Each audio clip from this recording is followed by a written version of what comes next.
ఇదిగోండి ఫ్రెండ్స్ నా మొగుడు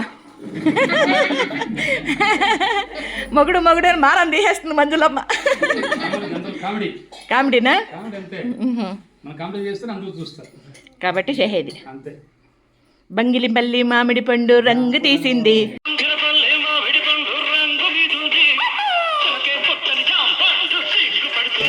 నీకోసమే పండిందిలే. పాట పాడండి, నాకు రాదు. నీకు రాలేదా? నీకు వచ్చా పాటప్ప?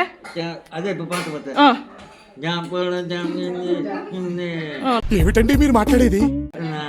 నీకు వచ్చాంపా చొక్కప్ప? రాదా? ఎవరికి వచ్చప్పా?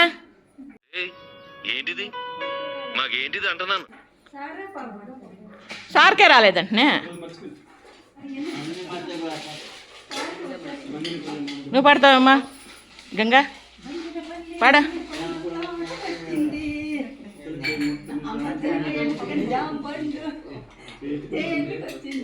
అది నీకోసమే పండిందిలే.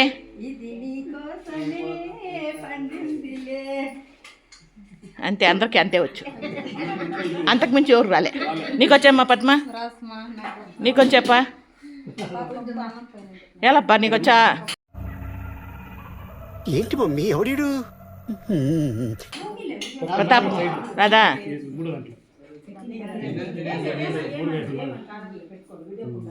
నీకొచ్చాంపా? నీకేం పాట వచ్చప్పా? మామిడి పండు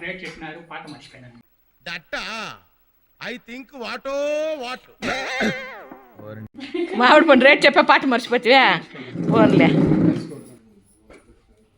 ఎంత పెద్ద కెమెరా నీ మీదకే వస్తుంది.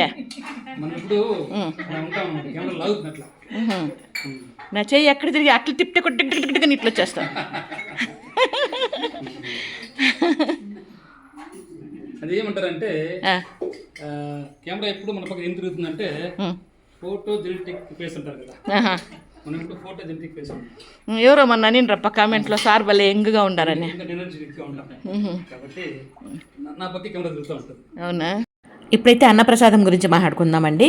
ఇంతకుముందు అయితే మన అభిమానులు చాలా వరకు ఒక రోజు కూడా గ్యాప్ లేకుండా అన్నప్రసాదం చేయడానికి నాకి నీకి అని పోటీ పడి అన్నదానం చేసేవాళ్ళు అనమాట. ఇప్పుడైతే మాత్రం కొద్దిగా గ్యాప్ వస్తుంది, కొద్దిగా కాదు చాలానే గ్యాప్ వస్తుంది. ఎందుకంటే చాలా వరకు నేను ఉన్నట్టుగా మీ అందరికీ తెలియజేస్తున్నాను కదా. అన్నీ దాచిపెట్టుకొని నాకు జరగలేదంటే అప్పుడు బాగుండేది. కాకపోతే నేను అన్ని విషయాలు మీకు తెలియజేస్తున్నాను కాబట్టి ఉదాహరణకు ఒక మాట చెప్తాను. మన అభిమాని భర్త ఒకరు నన్ను గుర్తుపట్టి పలకరించారు. తను చెప్పిన మాట ఏమంటే, అమ్మ రోజు మా భార్య మీ వీడియోలు చూస్తారు, తను అన్నారు మంజులమ్మ ఆశ్రమానికి ఏదైనా డొనేట్ చేయాలన్నట్లు. అప్పుడు అబ్బాయి అన్నాడంట, మంజులమ్మ ఆశ్రమం బాగా రిచ్గా ఉంది, ఎవరికైనా లేని డొనేట్ చేద్దాం అన్నట్లుగా. దీన్ని బట్టి మీకేం అర్థమైందో కమెంట్లో తెలియజేయండి. ఓకేనా? Thank you.